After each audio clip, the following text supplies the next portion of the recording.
کی اداؤں پر مر مٹے اور ہماری کزن اس کی شادی ارباب خان سے کرنے میں کامیاب ہو گئیں۔ ارباب خان نے پہلے تو کرائے کا مکان شہر میں لیا جہاں فردوس باجی اس کی معذور والدہ سائرہ چچی اور حنا کو رکھا۔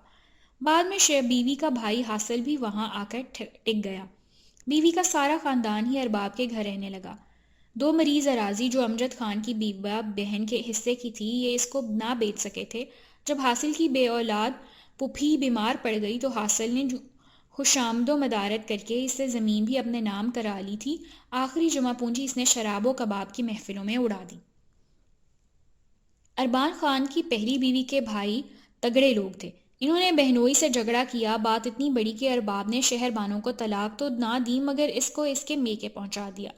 وہ روتی دھوتی اپنی بیٹیوں سمیت بھائیوں کے گھر چلی گئی۔ گھر سے جاتے وقت اس نے بھی اس طرح بلک بلک کر فردوس اور حنا کو بددعائیں دیں جیسے کہ بیدار دیا کرتا تھا۔ شہر بانوں کا میکہ دیہات میں تھا۔ بھرا پورا گھر چھوڑ کر اس نے میکے میں جا بسیرا کیا۔ میکے والے چونکہ کھاتے پیتے لوگ تھے انہوں نے بیٹی کے ساتھ نواسوں کو بھی رکھ لیا اور ارباب سے قطع تعلق کر دیا۔ وہ اب اپنے بیٹوں سے ملنے سے رہ گیا، تاہم وہ لڑکوں کی تعلیم، اخراجات اور بیوی کا نفقہ دینے لگا۔ شہر بانو پچھتاتی تھی کہ اس نے ایسی سہیلی پر کیوں آنکھ بند کر اعتبار کر لیا۔ وہ اس کے گھر اور شوہر کی مالک بن بیٹھی۔ وہ خوبصورت بنگلہ جو اس نے اس سے خاطر بنوایا تھا کہ وہاں رہ کر اس کے بیٹے شہر میں تعلیم حاصل کریں گے، اس پر بھی حنا اور اس کے میکے والے قابض ہو چکے تھے۔ بخت، عیش، شوہر کی محبت، نوکر چاکر، گاڑیاں، ہر شے ہی تو حنا کے حصے میں جا چکی تھی اور اب باجی فردوس کے 5 انگلیاں گھی میں تھیں۔ حنا اپنی خوبصورتی اور نومری کے سبب وکیل صاحب کے دل پر راج کر رہی تھی۔ اس کو اللہ نے اولاد کی نعمت سے بھی نواز دیا۔ پہلے بیٹی لالہ رخ، پھر 2 بیٹے ہو گئے۔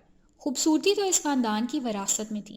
حنا کی بیٹی بھی بہت حسین تھی جو دیکھتا دیکھتا رہ جاتا، لیکن اس کو شاید کسی کی نظر ہی لگ گئی کہ 8 سال کی عمر میں چوٹ لگنے سے اس کی ایک آنکھ ضائع ہو گئی۔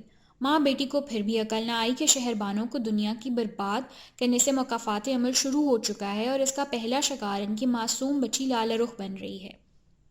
ہمارے خاندان میں ایک فوتگی پر فردوس باجی اور حنا میری والدہ سے ملی۔ تبھی حنا مجھ کو کمزور لگی کیونکہ وہ پہلے بہت صحت مند تھی۔ چہرہ تو اس کا چاند کی طرح دمکتا تھا۔ اماں نے پوچھا، فردوس یہ تمہاری بیٹی کو کیا ہوا ہے؟ کیا اپنے گھر میں خوش نہیں ہے؟ کہنے لگی، چچی اس کا مرض سمجھ میں نہیں آ رہا، صحن میں پانی پڑا تھا، پھسلی تو گر گئی، کمرے میں تھوڑی سی تکلیف رہی، ملتان نشتر اسپتال لے گئے، ایکس رے وغیرہ ہوئے، علاج ہو رہا ہے، مگر یہ روز بروز کمزور ہوتی جاتی ہے۔ ڈاکٹر کہتے ہیں اعصابی کمزوری ہے، دعا کریں اللہ اسے شفا دے۔ میری نواسی لالہ رخ بھی اسی وجہ سے آج کل اسکول نہیں جا رہی۔ کچھ دنوں بعد ہی ہم نے سنا کہ حنا کی طبیعت کافی خراب ہے اور وہ نشتر اسپتال میں داخل ہے۔ ہفتہ بعد اطلاع آئی کہ وہ فوت ہو گئی ہے۔ کل صبح 10 بجے اس کا جنازہ ہے۔ ہم بھی وہاں گئے۔ فردوس باجی غم سے نڈھال تھیں۔ جنازے میں ارباب کی پہلی بیوی شہر بانو بھی آئی ہوئی تھی۔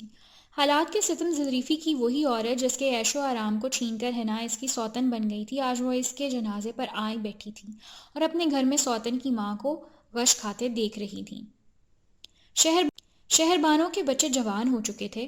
بڑا بیٹا صفدر وکیل بن چکا تھا۔ باپ نے جوان بیٹیوں کو گلے سے لگایا۔ یہ وہی بچے تھے جو کبھی روتے ہوئے ماں کے ساتھ اس گھر سے نکلے تھے۔ جس عورت کا رن ان سے ان کا باپ اور عیش و آرام چھن گیا تھا، آج وہی حنا صرف 35 سال کی عمر میں قبر میں چاس ہوئی تھی۔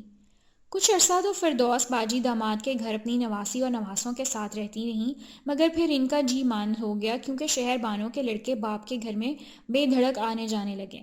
یہ ان کی والد کا گھر تھا، بھلا کون آنے سے روک ٹوک سکتا تھا؟ دوسرے لفظوں میں یہ ان کا اپنا ہی گھر تھا۔ یہاں فردوس باجی، ان کی والدہ اور حاصل بن بلائے مہمانوں کی طرح رہ رہے تھے۔ ایک روز تینوں بیٹوں نے باپ سے کہا کہ اب تو آپ کی دوسری بیوی وفات پا گئی ہے، اس گھر کو پھر سے ہماری ماں کی ضرورت ہے، آپ ہماری والدہ کو واپس گھر لے آئیے۔ جوان بیٹوں کی بات